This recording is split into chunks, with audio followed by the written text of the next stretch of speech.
They were pounding on the door like they were trying to save my life. "Eleanor, it's time," someone called from the hallway outside the church bridal room. But I wasn't drowning. Not in water anyway, just in layers of satin and everyone's expectations. I stared at myself in the full-length mirror. The wedding dress was a masterpiece, pure white, with intricate beading and a cathedral train that pooled around my feet like spilled cream. Beautiful, expensive, and completely suffocating. I wasn't crying. I wasn't shaking. But I was gasping for air, like someone trapped in a nightmare right before they jolt awake, screaming. I lifted the heavy skirt to look at my feet, the tiara Richard had chosen pressed into my scalp. "Regal," he had said. My chest felt like it was caving inward. Around my neck hung my mother's pearl necklace, the one I'd fastened there this morning, like seeking approval from a woman who'd been gone for over 20 years. "Would you have said yes, Mama?" I whispered to my reflection. "Would you have let me trade my dreams just to make everyone else comfortable?" Another knock rattled the door. "Elena, we're ready." I opened the door, forcing a smile that felt painted on. My brother Carlos straightened his tie and said, "You look perfect, sis." Perfect for whom? As we walked down the carpeted hallway toward the sanctuary, my knees felt weak. Not from wedding jitters, from sudden clarity. 28 years of being the responsible daughter. The one who gave up her college scholarship because someone needed to help with the bills. The one who worked at the library while my siblings partied. Who spent weekends caring for our aging father, while everyone else lived their lives. I had done everything right, everything expected, and none of it felt like mine. The sanctuary doors opened wide. 300 guests turned. Richard stood at the altar in his perfect tuxedo, flashing that confident smile he wore like armor. He looked so composed, so sure of himself, so certain this was his moment.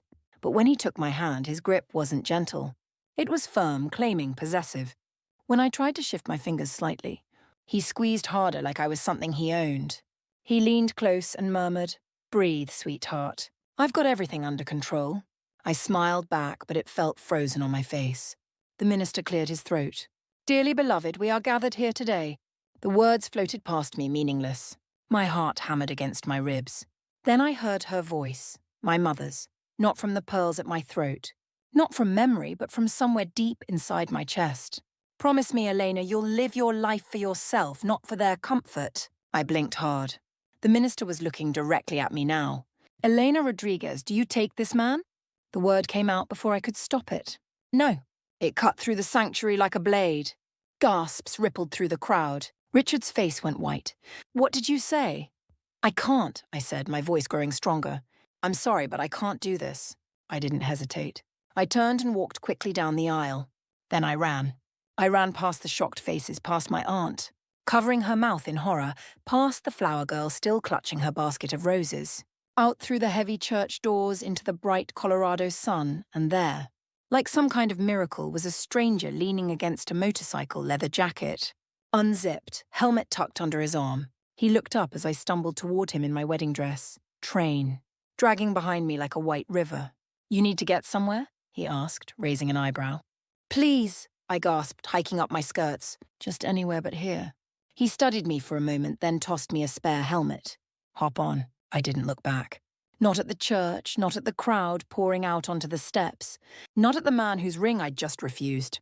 The motorcycle roared to life beneath us. The wind stripped away my veil, pulled my hair loose from its perfect updo, filled my lungs with air that tasted like freedom. I held on tight, not from fear, but because for the first time in my adult life, I was moving towards something unknown. Really moving. We rode for maybe 30 minutes through the suburbs and into the foothills. He dropped me off at a small park overlooking Boulder, where the flatirons rose like ancient guardians against the sky. I climbed off the bike and handed back the helmet. "You going to be okay?" he asked. I nodded, surprising myself. "Thank you for the rescue." He gave me a small salute and disappeared back down the winding road. Barefoot, I walked the mile and a half home through tree-lined streets, my dress, picking up grass stains and dust. Neighbors peered from their windows as I passed, this strange figure in wedding white trudging through their quiet subdivision. The house came into view, the 2-story colonial where I'd grown up. All the lights were off. Dad must still be at the church dealing with the aftermath of my rebellion. I climbed the porch steps and sank into the old wooden swing, wedding dress and all. Ginger, my orange tabby, appeared from behind the potted plants and leaped into my lap. Like this was perfectly normal. She curled against me and purred, her warmth anchoring me to this moment. My hands shook, my pulse raced. But my lungs, for the first time in months, knew how to breathe deeply. I closed my eyes and whispered to the evening air. This time, Mama, I chose myself. Ginger purred louder as if she understood. I woke to the sound of Dad's footsteps on the stairs above me and golden sunlight streaming through the living room windows. For a moment, nothing came back to me. Not the church, not the gasps from the congregation, not the sound of my own voice saying no in front of everyone. But then I saw the evidence crumpled on the coffee table. My wedding dress lay there like shed skin, and everything flooded back. Ginger was still curled by my feet, one paw draped over my ankle like a furry sentry. Her whiskers twitched with each breath. I sat up slowly on the familiar couch, feeling aches in places I hadn't expected. My neck, my shoulders, my heart. What have I done? I whispered. My phone buzzed insistently. I didn't want to look, but I forced myself. Call me back, Elena. Now! Sophie here. Girl, that was epic. Are you okay? Dad with 3 missed calls. Then Carlos. I answered his call and his voice exploded through the speaker. Before I could even say hello. Have you completely lost your mind? Good morning to you. To Carlos, I muttered, brushing sleep from my eyes. Dad's having chest pains. Richard is talking to lawyers. Do you have any idea what you've done to this family? My fingers tightened around the phone. Do you? Silence stretched between us. I said no, Carlos. That's all. I said no to marrying a man I didn't love. You could have figured this out before the ceremony. You could have talked to someone. I have been thinking for 28 years, Carlos. Through the scholarship I turned down. Through every evening I spent taking care of Dad while you and Isabella went out. Through every single moment I put everyone else's comfort before my own truth. You're being selfish, he snapped. I closed my eyes and felt something settle inside me. Good. Maybe it's time I learned how to be. I hung up before I could second-guess myself. My hands trembled as I set the phone down and leaned back into the couch cushions. The ceiling fan turned slowly above me, matching the rhythm of the storm in my chest. That afternoon, Sophie showed up. My best friend since we were 8 years old. She didn't knock, just walked in, carrying 2 coffee shop lattes and a bag of chocolate croissants. I knew you weren't going to go through with it, she said, handing me the coffee like medicine. You did? She gave me that look. She'd perfected over 2 decades of friendship and settled onto the couch. Her worn jeans a sharp contrast to my rumpled pajamas. Eleanor, you were sleepwalking through that whole engagement. You hardly mentioned Richard unless someone asked. Your smile was all surface, no depth. I stared into the foam of my latte. Why didn't you say something? Would you have listened? The question hung between us like morning mist. We sat in comfortable silence, sipping coffee and sharing pastry, listening to the sounds of suburban life outside. Ginger jumped up between us, demanding attention, like she was claiming territory. You know what I admire about yesterday? Sophie said finally. You wrote your own ending. Most people just follow the script someone else wrote for them. Is that what I did? I asked. Rewrote the story? Honey, you torched the whole damn playbook. I hadn't told anyone where I was staying, but somehow word gets around in small communities. Maybe one of the guests recognized the house. Maybe a neighbor mentioned seeing me walk home in my wedding dress. I never thought Richard would actually show up at my door. I was wrong. That evening, just as I was drifting off on the couch, the pounding started. It was aggressive, demanding, like someone trying to force their way into my sanctuary. Ginger shot upright, her fur standing on end, eyes wide with alarm. My heart started racing as I heard his voice through the door. Elena, I know you're in there. Open up right now. Ginger positioned herself between me and the door like a small orange guardian. Her tail bristled with warning. The pounding got louder, more insistent. We need to talk about this disaster you've created. I backed toward the kitchen, grabbing my phone with shaking fingers. I'll call the police, Elena. I'll tell them you've had a breakdown. Then I heard the sound of wood splintering. He'd actually kicked in the door. Richard stood in the doorway, his expensive suit wrinkled, his usually perfect hair disheveled, his breath heavy with the smell of whiskey. This wasn't the composed man from the altar. This was someone I'd never seen before. You embarrassed me, he snarled, stepping into the living room. In front of 300 people. My colleagues, my clients. Get out, I managed to say, though my voice sounded small and far away. Or I'm calling the police. He laughed, but there was no humor in it. Really? You think anyone will believe sweet little Elena Rodriguez attacked successful lawyer Richard Coleman? He moved toward me, and Ginger launched herself at his legs, claws extended, yowling like a wild thing. He cursed, trying to shake her off, but she held on fiercely. I lunged for my phone, but he grabbed my wrist, his grip tight enough to leave marks. Ginger bit his ankle, drawing blood through his expensive socks. With a violent motion, he kicked at her, sending her small body flying into the wall. The sound she made when she hit will haunt me forever. I screamed and dropped to my knees beside her still form, tears streaming down my face. Ginger, no, please no. But Richard wasn't finished. He grabbed a handful of my hair, jerking my head back, and I saw his hand raised to strike when a calm voice cut through the chaos. Step away from my daughter.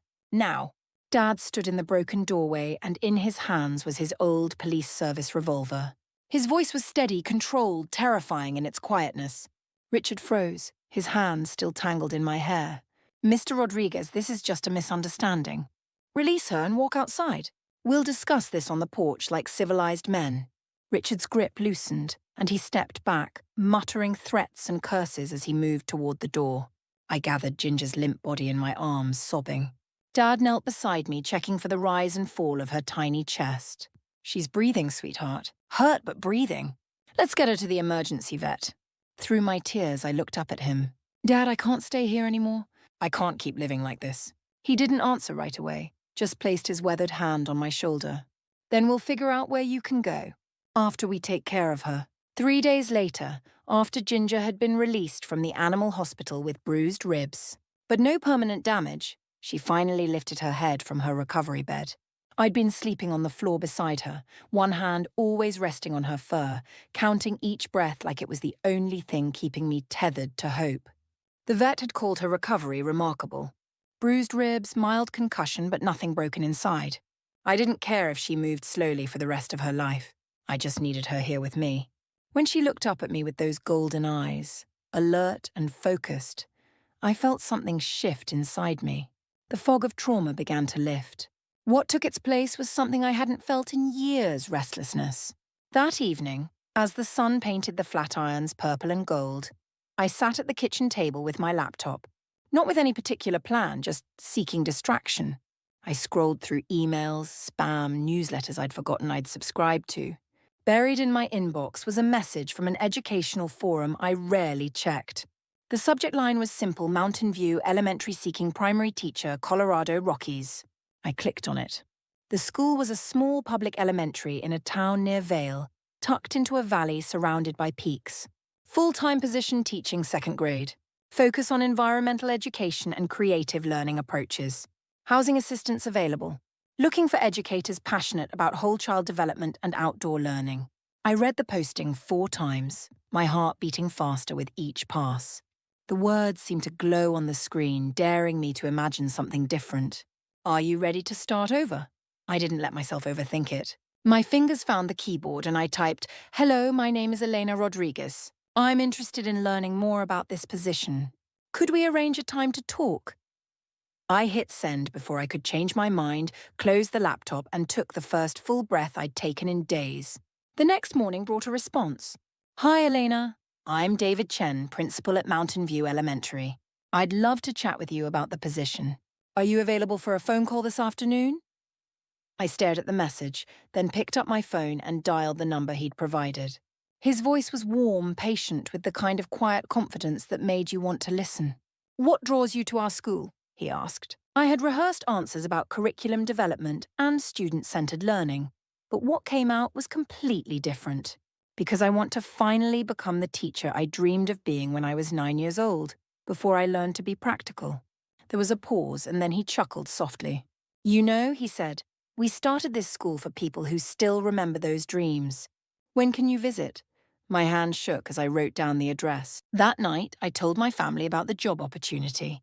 They thought I was joking. "You want to move where?" Isabella demanded, bouncing her toddler on her hip. "Some mountain town in the middle of nowhere." "It's not nowhere," I said. "It's a beautiful valley, and they're offering me a fresh start." "What about here? What about Dad? What about helping with the kids?" I looked at my father. He'd been quiet since the night he'd saved me from Richard, not angry, just tired. older somehow. You don't even have your own family to worry about, Isabella continued, her voice sharp with judgment. And now you want to run off and play teacher in some wilderness school? The words stung because they held a grain of truth. I didn't have a husband or children or a mortgage. I didn't even have a car payment. Just Ginger still recovering in her bed by the window and a library job that paid just enough to keep me dependent. But for the first time, that truth didn't hurt. It liberated me. Exactly, I said. I have nothing tying me down. And I don't want to wake up at 50 realizing I never left this place where my life stopped growing. Isabella rolled her eyes. So dramatic. I turned to Dad. I need to do this, but I'll call every week. I'll visit. I promise I won't just disappear. He was quiet for a long time, staring into his coffee cup. Finally, he nodded once. I always wondered, he said quietly, when you'd finally spread your wings. Always hoped you would. I packed in silence over the next few days. Sweaters and books, Ginger's favourite toys, the red scarf one of my library patrons had knitted for me last Christmas. Carlos came by the night before I left. You really doing this? He asked from the doorway, trying to look annoyed but not quite managing it. You're really going to abandon us to Isabella's chaos and Dad's stubbornness? I smiled, the first genuine smile I'd managed in weeks. You'll figure it out. He sighed, running his hand through his hair. You know, I always thought you'd be the one who stayed forever. The responsible one. I thought so too, I whispered back. He looked at his shoes, then back at me. I'm proud of you. For what? For being brave enough to choose yourself. At dawn, I loaded my beaten-up Honda with everything I owned. Ginger meowed plaintively from her carrier, clearly unhappy with this turn of events. Don't worry, girl, I said, securing her carrier with the seatbelt. We're not running away this time. We're running towards something. I took one last walk through the house. Every room held memories, some sweet, some suffocating, but I didn't cry. Not even when I passed the hallway mirror where I'd first seen myself in that wedding dress and hadn't recognized the woman looking back. This time I knew exactly who she was. I'd seen mountains in photographs, on travel websites, in coffee table books. But nothing had prepared me for what rose beyond my windshield as I drove deeper into the Colorado Rockies. These weren't just geographical features. They were presence ancient and watchful, alive in ways that made my breath catch. Ginger had gone unusually quiet in her carrier, positioned so she could see out the passenger window at the towering peaks that seemed to touch the sky. The air grew thinner as we climbed. The sky stretched wider and bluer than anything I'd ever seen. Every mile felt like shedding layers of an old life I hadn't realized I'd been wearing. By the time I pulled into the small gravel parking lot outside Mountain View Elementary, the sun was sinking behind the western peaks, painting everything in shades of gold and rose. A woman emerged from the school's front entrance, tall and graceful, with silver-streaked hair pulled back in a practical ponytail. You must be Eleanor, she said, extending a firm handshake. Her smile was genuine, reaching her eyes in a way that immediately put me at ease. I'm Catherine Kim, assistant principal. David asked me to show you around and help you get settled. She spoke with the kind of measured cadence that suggested deep roots, like someone who'd found her place and planted herself there. She led me toward a small cabin-style house beside the school, its wooden siding weathered to a soft grey, windows glowing warmly in the gathering dusk. This will be yours, she said, unlocking the front door. Nothing fancy, but it's solid. Good bones. Inside, the walls were pine-panelled, the floors worn hardwood that creaked pleasantly underfoot. A stone fireplace dominated one wall, and the furniture was simple but comfortable. Ginger stepped cautiously from her carrier, sniffing each corner as if testing whether this new place might bite back. Catherine watched her with obvious amusement. She'll adapt, Catherine said. They always do. The mountains have a way of welcoming those who need welcoming. That evening, Catherine built a fire in the fireplace without being asked, her movements economical and sure. When she was done, she stood and faced me, brushing wood dust from her hands. Do you feel it yet? She asked. Feel what? I said, confused. She gestured toward the window where the peaks were now silhouettes against the star-filled sky. This place doesn't embrace you immediately. It watches first, waits, decides if you're going to respect what it offers. I didn't know how to respond, so I just nodded. The next morning, the cold hit me like a physical shock. June in Boulder meant warm days and cool nights. Here in the mountains, it meant frost on the windows and breath that came out in visible puffs. I bundled in layers and followed Catherine across the courtyard toward the school building. Mountain View Elementary looked like it had grown organically from the landscape around it. Local stone and timber, large windows that framed the peaks like living artwork. Mountain View isn't like other schools, Catherine explained as she opened the front doors. We teach reading and math, of course, but we also teach wonder, connection to the land, creative problem solving. Inside, the classroom smelled of pine and something else, something green and alive. There were no rigid rows of desks, just clusters of tables, reading nooks with soft cushions, artwork covering every available wall space. A guitar leaned against one corner, and shelves overflowed with rocks and pine cones and student projects. The children here learn with their whole selves, Catherine said, running her hand along a display of pressed wildflowers. Mind, body, spirit, imagination. We believe they're all connected. I picked up one of the pressed flowers, marveling at its delicate beauty. If you can work with that philosophy, you'll do well here. Later, she showed me the teacher's workroom, cozy and cluttered, with a coffee pot that looked like it had served several generations of educators, and a window that perfectly framed the highest peak. I sat there long after Catherine left, just breathing the thin air and listening to the profound silence that only mountains can create. The next day was my first with the students. 22 pairs of eyes watched me as I stood at the front of the room, most curious and bright, some shy, others openly assessing this new person who'd appeared in their world. But one pair of eyes wouldn't meet mine at all. He sat in the back corner, arms folded across his chest, sandy hair falling across his forehead, jaw set in a way that seemed far too serious for someone so young. "That's Marcus," Catherine murmured behind me. "He's been quiet since his mother left town last spring. His father's our principal, David, but Marcus doesn't like people to make a big deal about it." My chest tightened with recognition. I knew that kind of silence, the way a child builds walls to protect themselves from further disappointment. I didn't call on him during our first activities, didn't push for participation. Instead, I let him watch from his corner while the other kids shared stories about their summer adventures and drew pictures of their families. But Marcus stared out the window like he was somewhere else entirely, somewhere safer than this room full of expectations. When the morning session ended and children streamed outside for recess, Marcus lingered. He didn't speak, just approached my desk and placed a folded piece of paper there before walking away. I opened it carefully. Inside was a pencil drawing, rough around the edges but unmistakably heartfelt. A mountain peak, a small figure standing at its base and curled beside the figure's feet, an orange cat. I looked out the window toward the towering peaks, then back at the drawing, and felt something click into place. This was where my new life would begin. It began with Ginger. One night, about a week into my new teaching routine, I woke to a sound I'd never heard from her before. A low, threatening growl that seemed to come from somewhere deep in her chest. She stood on the edge of the bed, every muscle tense, her fur standing on end like she was facing down a predator. "Ginger, what's wrong?" I whispered, reaching toward her. That's when I felt it. The house didn't shake exactly, didn't tremble the way you'd expect in an earthquake. It swayed, like a tree bending in wind, like the earth itself had shifted its weight and forgotten we were perched on top of it. A deep groaning sound followed, the sound of wood and stone settling into new positions.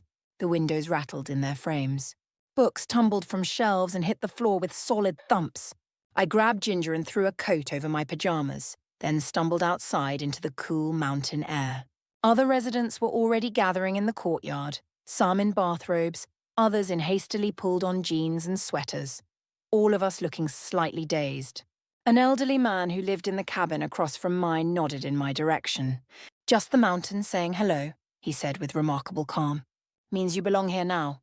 I didn't sleep that night, not from fear, but from amazement. This place didn't whisper its power like the suburbs did. It announced itself boldly, demanded that you pay attention to forces bigger than your daily concerns. The next morning, Catherine appeared at my door with a bundle of dried herbs and a thermos of something that smelled sharp and medicinal. "Steep this in hot water," she said, handing me the thermos. "Drink it slowly. Helps your body adjust to the altitude." She held out the herbs, which smelled like sage and something else I couldn't identify. "And this is for cleansing, clearing out whatever heaviness you brought with you." Ginger watched us from her perch by the window, her tail twitching with what looked like approval. I burned the herbs that evening. Not because I necessarily believed in their power, but because something in me hoped they might help. A few days later, Rose Thunder showed up at my door. She knocked hesitantly, like she wasn't sure she wanted to be there, then pushed inside with a pot of something that smelled like comfort and home. "Stu," she announced gruffly. "You look like you've been living on air and good intentions." I blinked, startled by her directness. "I haven't been eating much," I admitted. She set the pot on my small stove, surveyed the room, with the critical eye of someone who'd seen plenty of living situations, and sighed like an artist studying a blank canvas. "That fire's built all wrong. You're wasting wood and heat." She knelt and rebuilt the fireplace setup with the precision of someone who'd been doing this for decades. "There. Now it'll actually warm the place." I watched her work, unsure what to make of this sudden invasion of practical care. She'd barely acknowledged my existence during staff meetings, had once muttered something about city teachers who think they know everything, just loud enough for me to hear. But now she was stirring stew and fixing my fire like she'd been taking care of me for years. After we ate, she leaned back in her chair and crossed her arms. "I've been teaching here for 25 years, she said bluntly. "Seen a lot of newcomers arrive full of big ideas about transforming education and connecting with nature. But when the first real snowstorm hits or a kid has a meltdown, most of them are gone by Christmas." "I'm not going anywhere," I said quietly. She studied me with sharp eyes. "We'll see about that." But she came back the next evening with fresh bread. At school, something beautiful began to happen. The children started opening up to me. Questions poured out of them during our nature walks and art projects. They asked about why leaves change colours, why some rocks sparkle in the sunlight, why their hearts hurt when someone they love goes away. And Marcus began to smile, just a little at first. A quick upturn of his lips when I tripped over my own feet during a hiking lesson and made a joke about it. Then, during art time, he brought me a painted leaf covered with tiny symbols in blue watercolour. "It's for protection," he whispered, the first words he'd spoken directly to me. "For your cat." I pinned it above my desk, treasuring this small offering of trust. But the peace didn't last. One afternoon, while I was reviewing student journals at my desk, the classroom door burst open with enough force to rattle the windows. A woman strode in, tall and striking, her lips painted a shade of red that looked expensive and deliberate. Her heels clicked across the floor like warning shots. "I'm here for Marcus Chen," she announced, not bothering to introduce herself. But she didn't need to. The resemblance was unmistakable, the same bone structure, the same penetrating stare. "Hello, Angela," I said, standing slowly. She blinked, clearly surprised I knew who she was, then composed herself. "I'm his mother." Marcus had gone completely still in his seat, his hands clenched into fists on his desk. I could see the fear beneath his carefully controlled expression. "Marcus, sweetheart," she said, her voice suddenly honeyed, artificial. "Mommy's here to take you for a special weekend. Just the two of us. Won't that be fun?" He didn't move, didn't speak. Every line of his small body screamed reluctance. "Is that something you'd like, Marcus?" I asked gently. He nodded, but his eyes told a different story entirely. Angela turned her attention to me and her smile sharpened. "So you're the famous Miss Rodriguez?" She looked me up and down, taking in my simple clothes, my lack of jewellery, the painted leaf above my desk. "I've heard you've been getting quite close to my ex-husband and my son." Her tone could have frosted windows. "I care about both of them," I said carefully. "I'm sure you do," she replied, grabbing Marcus's hand possessively. "But let's remember who his real mother is." She swept out in a cloud of expensive perfume and barely contained hostility. That evening I sat on my small porch, Ginger curled in my lap, watching the sun set behind the peaks. I couldn't stop thinking about Marcus's face when his mother took him, not angry or scared exactly, just absent, like he'd folded himself up small and hidden somewhere inside where she couldn't reach him. I whispered to the mountain air, "Come back safely, Marcus. I'll be here when you're ready." Ginger purred like she was making the same promise. 3 days later, he appeared in my classroom doorway. I was arranging books in the reading corner when I looked up to see him standing there silently, his backpack hanging from one shoulder, his hair messy, his cheeks red from the mountain wind.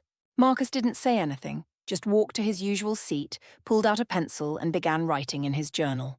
I didn't ask questions. I didn't need to. When morning recess came and the other children raced outside to play, he stayed behind. He waited until the room was completely empty, then approached my desk. Without a word, he placed something small and smooth in my palm. A river stone, dark grey with a white line running through it like captured lightning. Dad says stones like this help when you're sad, he said quietly. I thought maybe you might need it. I looked down at the stone, then up at his serious young face. My throat tightened with emotion I couldn't name. I tried to find words, but they wouldn't come. So I just nodded, closed my fingers around his gift and whispered, "Thank you, Marcus. This means everything to me." In that moment, I felt something fundamental shift, not just in him, but in me too. That evening, I encountered Jennifer Walsh at the small grocery store in town. She was standing in the tea aisle, her perfectly manicured nails tapping against her shopping basket in an impatient rhythm. I tried to slip past without engaging, but her voice caught me like a fishing hook. "Well, look who's made herself right at home," she said, and the venom in her tone stopped me cold. I turned to face her. "Jennifer," I said evenly, "I don't want any trouble." She stepped closer, her eyes bright with anger and something else, something that looked like pain. "You don't belong here, Elena. You walked in here and took my position, took my place in this community, and now what? You think you're part of our little mountain family? Because you teach the children and burn sage like some kind of mystical earth mother?" I felt heat rising in my chest, but I kept my voice calm. "I didn't take anything from you. I applied for a job that was offered to me." Her jaw tightened. "You think he's going to fall in love with you, don't you?" I blinked in confusion. "Who? Don't play innocent with me." For a moment we stared at each other, and then her expression cracked slightly. The anger softened just enough to let the hurt show through. "I was there when Angela left," she said, her voice quieter now but no less intense. "I helped David pick up the pieces. I sat with Marcus when he cried himself to sleep every night for months. I was there. I believe you," I said gently. "I can see how much you care about them." She looked away, blinking rapidly. "Then why did he choose you?" I wanted to say I didn't know, but that wouldn't have been entirely honest. "Because I didn't try to be what he needed," I said finally. "I just was myself." She didn't respond, just turned and walked away, her shoulders rigid, her basket swinging like a weight she couldn't set down. At school, whispers began following me through the hallways. Parents who had been friendly suddenly avoided eye contact. Children started bringing me small gifts: handmade bracelets, painted rocks, folded notes with drawings of protective symbols. One little girl pressed a carved wooden charm into my hand and said, "My grandmother says this will keep the bad spirits away from you." I thanked her and added it to the growing collection in my desk drawer. I knew where this was coming from. Angela was back in town, and she wasn't being subtle about her campaign against me. She'd been telling people I was manipulating David, that I was filling Marcus's head with inappropriate ideas, that I was some kind of outsider trying to corrupt their mountain community. She even showed up at a school board meeting to demand my removal. I was ready to pack my things and leave, to run away again rather than fight for something I'd barely begun to build. But Rose Thunder had other plans. She stood up slowly during the meeting, her weathered hands gripping the back of the chair in front of her. "I've been teaching in this valley for 25 years, she said, her voice carrying clearly through the small room. "I've watched teachers come and go, some good, some not so good, some who cared about the children and some who just needed a job." She paused, looking around the room at faces she'd known for decades. "Elena Rodriguez has been here for 2 months. In that time, I've watched her show up early every morning, stay late every afternoon, and treat every single one of our children like they matter. She listens to them. She sees them. And they trust her because she's trustworthy." The room fell completely silent. I didn't cry during the meeting. I held it together through Rose's defense of me, through the board's decision to keep me on, through the awkward small talk afterward. But when I got home and found Ginger curled around my shoes, her orange fur warm against the cold leather, I finally let the tears come. That night, Marcus ran away from his mother's hotel room and showed up on my porch. I found him there at dusk, huddled on my front step with his arms wrapped around his knees, looking small and lost against the backdrop of towering mountains. "She's been on the phone with her boyfriend for 3 hours, he said, his voice flat and tired. "She forgot I was even there." I sat down beside him and pulled a blanket around both our shoulders. The evening air was crisp, carrying the scent of pine and the promise of an early winter. "Does your dad know where you are?" I asked. "He's at the school office with Catherine," Marcus said. "I heard them talking about the custody hearing. Mom's lawyer says she's going to win." A coyote called from somewhere in the darkness, a lonely sound that seemed to echo off the canyon walls. I tried to keep my breathing steady. She's going to do what she always does, he continued, his voice barely above a whisper. Take me somewhere new, promise it'll be different this time, then get bored and leave me with strangers while she finds another boyfriend. I reached for his small hand. He didn't pull away. Marcus, I want you to know something. No matter what happens with the lawyers and the courts, I'm not going anywhere. I'm staying right here in this valley. He looked up at me, his eyes bright with unshed tears. Dad told me he loves you, he said simply. My heart stopped for a moment, then started again with a different rhythm. I nodded. I love him too. And I love you. He held my gaze steadily. Then I think it would be okay if you wanted to be my mom. Not instead of her, but like an extra mom. A bonus mom.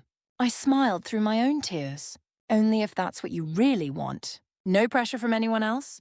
I want that, he said with more certainty than I'd ever heard in his voice.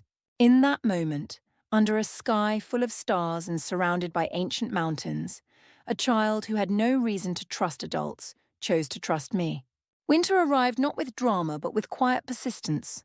Snow began falling in October, light dustings at first, then deeper accumulations that transformed the valley into something magical. The peaks disappeared behind veils of cloud and snow. Footsteps crunched like secrets on the frozen paths. The air became so thin and clear it almost hurt to breathe, but in the most wonderful way. David started coming by in the evenings, never announcing himself, always carrying something practical. Firewood, fresh vegetables from the last of the season, a book he thought I might enjoy. He never asked to stay, but somehow he always did. Ginger adored him, which meant everything to me. Animals know things about people that we sometimes miss. One evening, I found him sitting at my small kitchen table with a carving knife and a block of pine, his hands moving with quiet precision as he shaped the wood. "What are you creating?" I asked, settling into the chair across from him. He didn't look up from his work. "A memory box," he said simply, "for the children's artwork and special projects, so they can see how much their creativity matters." When he finished, he handed it to me. Simple, elegant, smelling like forest and home. I placed it on the mantel and began filling it with the paintings and poems and small treasures the children brought me. Each edition felt like a blessing. Marcus visited most afternoons after school, usually with Ginger following him around like a furry shadow. He brought drawings, questions, sometimes just comfortable silence. And I gave him what I could: attention, consistency, the kind of steady presence that says you matter just by existing. Angela didn't win her custody battle. Despite her lawyers and her accusations and her promises to provide a more stable home in the city, the court ruled in David's favor. What mattered most was continuity, they said. Love that showed up every day, not just when it was convenient. Real commitment, not grand gestures. She left town the following weekend, but there was no celebration, no sense of victory. Just quiet relief and the knowledge that Marcus was safe. One Saturday morning, as winter began loosening its grip on the valley, David asked if I wanted to take a drive with him. "Just us," he said. "There's something I want to show you." We left early, bundled in layers, with Ginger safely curled at home under Rose's watchful eye. David drove his old pickup truck up winding mountain roads that eventually turned into hiking trails. We walked for an hour through snow-covered forest, past frozen streams and stands of aspen trees that looked like silver statues. The silence was so complete it felt sacred. Eventually we reached a clearing where ribbons fluttered from tree branches like prayer flags. Red, blue, green, yellow, white, all dancing in the mountain breeze. At the center of the clearing stood a cairn of stacked stones, weathered and ancient-looking. "My grandfather brought me here when I was Marcus's age," David said. "He taught me that some places hold the wishes of everyone who's ever needed hope." He pulled a small strip of cloth from his pocket and handed me another. "What do?" I whispered, somehow knowing this moment required reverence. "Tie your ribbon to a branch," he said, "and make a wish for what your heart needs most. Not what your mind thinks you should want, but what your soul is crying out for." I closed my eyes, feeling the cold mountain air on my cheeks, listening to the wind move through the pines. I thought about the woman I'd been just months ago, trapped in a life that wasn't mine, suffocating under everyone else's expectations. I tied my ribbon carefully to a low branch and whispered, "Help me stay true to myself, even when it's hard." When I opened my eyes, David was watching me with an expression I couldn't read. But his eyes were soft, open, full of something that looked like wonder. "I brought you here for a reason," he said quietly. He reached into his coat and pulled out a small box. Inside was a ring, not expensive or showy, but clearly handmade. Silver worked into the shape of mountain peaks, with a small turquoise stone at its center. "This belonged to my grandmother," he said. "She gave it to my mother. My mother gave it to me before she died." He stepped closer, taking my hands in his. "I'm not good with speeches, Elena, but when you came to our valley, something in me that had been asleep for a long time woke up." My heart pounded so hard I was sure he could hear it. "I think," he continued, "maybe the mountains called you here for a reason. Maybe they knew we needed each other." He looked down at the ring, then back up at me. "Will you marry me? Not because you need rescuing, not because it's expected, but because we choose each other." I didn't cry this time. I smiled, wide and genuine and full of certainty. "Yes," I said. "Not because I have to, not because someone else thinks I should, but because this time I'm choosing for myself." The wedding was small and perfect. Spring came early that year, with wildflowers blooming in impossible places and the sound of snowmelt rushing down the mountainsides. The children made decorations from pine cones and construction paper. Rose brought her famous stew. Marcus walked me down the mountain path to where David waited, a flower tucked behind his ear, grinning like the sun had personally chosen him for this honor. David stood under the open sky with the peaks rising behind him like ancient witnesses. Ginger sat proudly in the front row, her orange tail twitching with what looked like approval. When I spoke my vows, I didn't promise perfection or forever in the fairy tale sense. I promised honesty, presence, and the courage to keep choosing love even when it was difficult. That night, under a canopy of stars brighter than any I'd ever seen, surrounded by the people who'd become my chosen family, I realized something profound. This wasn't my second chance at life. This was the first time I'd ever truly lived my own life. The most important lesson I learned is this. Sometimes the life you're meant to live is nothing like the one everyone else planned for you. Sometimes transformation doesn't require a detailed plan.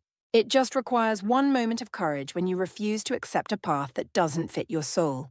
I spent years being the woman everyone expected me to be: dutiful, accommodating, self-sacrificing. It nearly erased me completely. But the moment I walked away from that altar and stepped into the unknown, I began to remember who I was underneath all those expectations. I learned that home isn't always the place you're from. Sometimes it's the place that finally allows you to breathe fully. Sometimes it's a child offering you a painted leaf, or a man carving beauty from wood, or a cat purring against your chest when the world feels too big and scary. I learned that love doesn't complete you or save you. Real love sees you exactly as you are and creates space for you to become even more yourself. It doesn't demand that you shrink or perform or apologize for taking up space. And most importantly, I learned that healing isn't a destination you arrive at. It's a practice you commit to, day after day. It happens in mountain air and morning coffee, in children's laughter and quiet conversations, in the choice to keep your heart open even when it's been broken. So if you're standing at the edge of something that terrifies you, if everyone around you is insisting you take the safe path, maybe that's exactly when you should leap. You don't have to be fearless. You just have to be willing to move toward the life that's calling you, even if you can't see the whole staircase. That's what I did. And it brought me home to myself.